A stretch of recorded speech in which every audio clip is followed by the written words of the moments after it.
Hey guys, it's Jen here. Some of you know me as Bella. I know a lot of you have been following my story online. I'm a teacher at West Ada, and my students also attend West Ada, but they have been denied access to their classroom for not wearing masks. We have worn visors since the beginning of the year.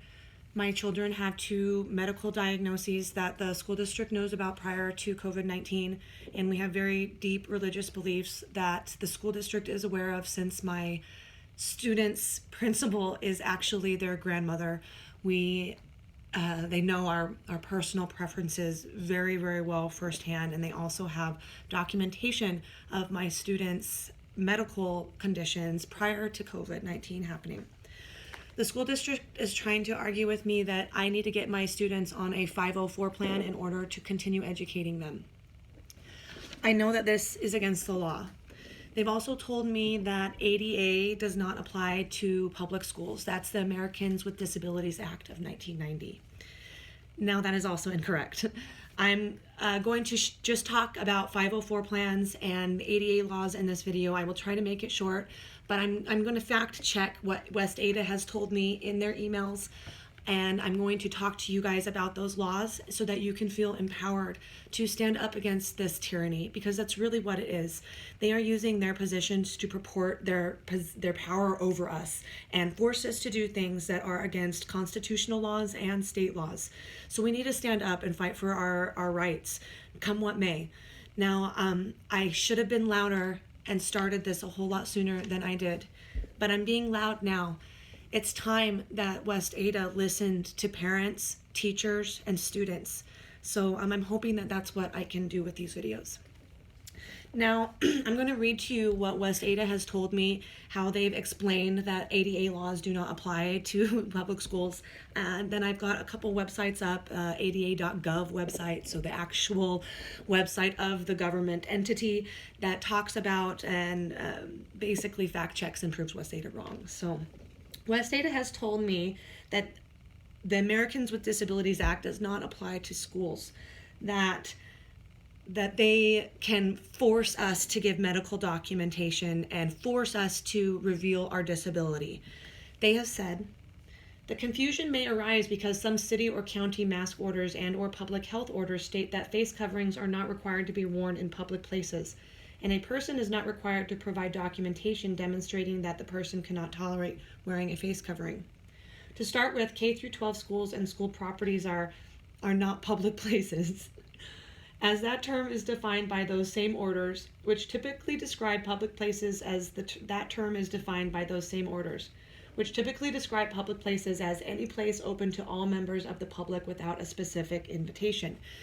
Now, guys, public places, even parks and beaches, have operating hours. I can't go to the park down the street in my neighborhood because it's not at dusk, because it's closed during dusk. So even public places have hours of operation, hours where people can come and can't come. Now, our school's hours of operation happens to limit your ability to come in and out during school hours, which is appropriate to keep our children safe. But it is still a public place. Even the ada.gov website says that schools are public places. Let me pull it up for you. Okay, so you see I got the ada.gov website here. Okay, public accommodations and commercial facilities, Title III. I'll read this to you.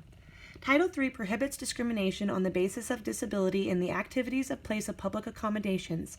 Businesses that are generally open to the public and that fall into one of those 12 categories listed in the ADA, such as restaurants, movie theaters, schools, daycare facilities, recreational facilities, and doctors' offices. Okay, this argument, guys, that they don't have to follow ADA laws because they're not a public place is wrong. They're a public school. Our tax dollars pay for them. Even ada.gov website says that schools have to follow ADA laws. It's really silly to even think that they don't, because they have to put in things like wheelchair ramps. They have to put in if they're two stories, they have to put in elevators. They have to provide sign language interpreters for the deaf and hard of hearing. They have to comply with ADA. So I just fact checked their argument, and they're wrong. They're wrong. So they've also told me that when a medical exemption or disability is asserted by a parent or guardian on behalf of a student, the ADA and Rehabilitation Act will be implemented via either a 504 plan or an IEP, typically a 504 plan. Now it says that the evaluation must determine if a disability exists and may consider the physical condition of the student. Per the Department of Education, a physician's medical diagnosis may be considered among other sources. Guys, that means that you don't have to give your doctor's note. That is protected under HIPAA. Once you give it to the school district, it is no longer a HIPAA document. It can be accessed by people who are not HIPAA certified, who have access to your child's records. Also, if you get a 504 plan or an IEP plan, that is on your children's educational record forever. Even if they go off of a 504 plan, it will still be like a backpack that is carried around with them all the way through their senior year. Now, here are the types of accommodations. Guys, this is important because breathing isn't an educational accommodation. It says an accommodation is a legally mandated modification or service that gives students with a disability an equal opportunity to benefit from educational process. So accommodations are supposed to be to help with educating the student.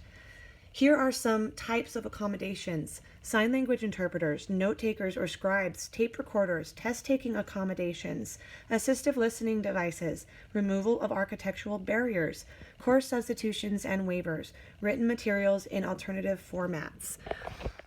Guys, you see that breathing is not an accommodation. It's just a human need. We don't have accommodations for breathing because it's not an educational accommodation. It's just not. That's why 504 and ADA don't list it as one of their accommodations. It's because accommodations are supposed to be for learning, for teaching your student, for educating them. Now, right here it says that a school district must evaluate a student prior to providing services under Section 504.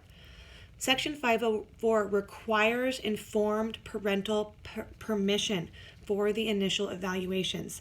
Now that means that you have to sign that you approve it.